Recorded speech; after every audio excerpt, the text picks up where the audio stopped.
नमस्कार दोस्तों।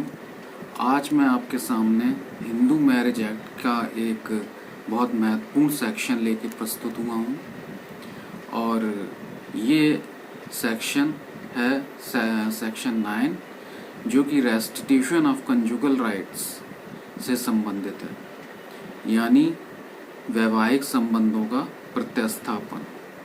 इसमें क्या होता है, जब कोई स्पाउस आइदर हस्बैंड और वाइफ एक दूसरे की सोसाइटी से अलग रहने लगते हैं तो कोई भी स्पाउस दूसरे को अपने साथ रहने के लिए एक अर्जी लगाता है, एक दरखास्त लगाता है फैमिली कोर्ट में। फैमिली कोर्ट अलग से बनी हुई होती है डिस्ट्रिक्ट कोर्ट में। उसमें एक अर्जी लगाता है कि इसको, मेरे स्पाउस को मेरे साथ रहने के लिए आदेशित किया जाए और कुछ ग्राउंड्स भी देता है कि मेरी कोई गलती नहीं थी, सब गलती इसी की थी, यही अलग जाकर रहने लगी या रहने लगे और जो है मैं इन्हें पूरा कोऑपरेट करता था। तो इस आधार पर वो रेस्टिट्यूशन ऑफ कंजुगल राइट्स के आधार पर एक अर्जी लगाएंगे। मान लीजिए अगर यदि पत्नी जाके अलग रहने लगी, उस हस्बैंड की सोसाइटी से विड्रॉ कर लिया उसने, तो पति ये अर्जी लगाएगा। और दोस्तों सबसे बड़ी बात क्या है कि इसमें बर्डन ऑफ प्रूफ किस पे जाता है, कि ये सब प्रूफ करने का बर्डन की पिटीशन में क्या लिखा है, ये उस पे जाता है जो दूसरे स्पाउस की सोसाइटी से विड्रॉ कर गया है। यानी उसे सबूत देना होता है कि ये सब इन्होंने सही कहा है या गलत कहा है। और तीसरी बात इसमें ये आती है कि यदि पत्नी पति के सोसाइटी से अलग रहने लगी है तो वो फिर से जाना चाहती है हस्बैंड के साथ में या नहीं जाना चाहती है।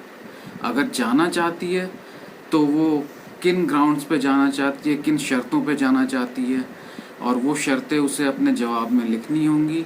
एक काउंसलिंग होगी फैमिली कोर्ट में। काउंसलिंग में दोनों के विचार सुने जाएंगे और यदि सब सही रहता है, सब दोनों मान जाते हैं कि हाँ हमें साथ रहना चाहिए और हस्बैंड अपनी गलती को मानता है, वाइफ अपनी बातें कहती है और अपनी गलती मानती है, तो दोनों साथ रहने को जा सकते हैं। लेकिन यदि वाइफ नहीं मानती है और वो कहती है कि नहीं, मैं तो इनके साथ रहने के लिए तैयार नहीं हूँ, तो वो डाइवोर्स का मुकदमा फाइल कर सकती है। डाइवोर्स के कुछ ग्राउंड हैं, जैसे कि पति ने हिंदू रिलीजन त्याग दिया हो, या वो 2 वर्ष से पति पत्नी 2 वर्ष से अधिक समय तक साथ ना रह रहे हों, या उसको पति कोई अनसाउंड माइंड का हो, मेंटली अनसाउंड हो, और इसी तरह के और भी ग्राउंड्स हैं। और रेस्टिट्यूशन ऑफ कंजुगल राइट्स में दोस्तों एक प्रावधान ये भी है कि अगर पहले से जुडिशियल सेपरेशन की कोई अर्जी डाल रखी है किसी ने, पति या पत्नी ने, तो वो जो है रेस्टिट्यूशन ऑफ कंजुगल राइट्स के पढ़ते ही खारिज कर दी जाती है, खारिज हो सकती है। फिर जुडिशियल सेपरेशन की कोई आवश्यकता नहीं रहती। और ये भी लॉ में लिखा है कि ऑर्डर की डेट से, रेस्टिट्यूशन ऑफ कंजुगल राइट्स में जो ऑर्डर होता है, ऑर्डर की डेट से कोई भरण पोषण किसी स्पाउस को नहीं दिया जा सकता है। जैसे अगर पत्नी मांगती है भरण पोषण तो उसको वो नहीं दिया जा सकता है। और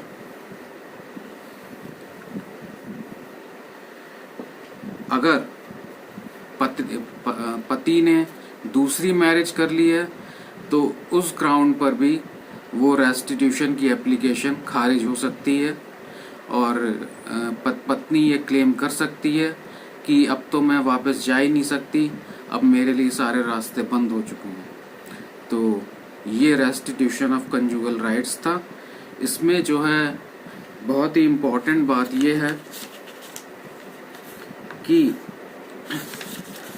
पत्नी का पक्ष पत्नी के फेवर में, लेडीज़ के फेवर में ज़्यादा रहता है कोर्ट, और उनकी बात को प्रेफर करता है, पहले सुना जाता है। और उसके बाद पति को भी मौका दिया जाता है, और लेकिन लेडीज़ का फेवर ज़्यादा फैमिली कोर्ट लेता है। तो दोस्तों, उम्मीद है आपको ये लॉ पसंद आया होगा। धन्यवाद। मेरा चैनल सब्सक्राइब करें। मेरा नाम राहुल बिंदल एडवोकेट है, जैसा कि पहले की वीडियोस से आपको पता चला, और पहले के वीडियोस भी आपको पसंद आए होंगे। धन्यवाद।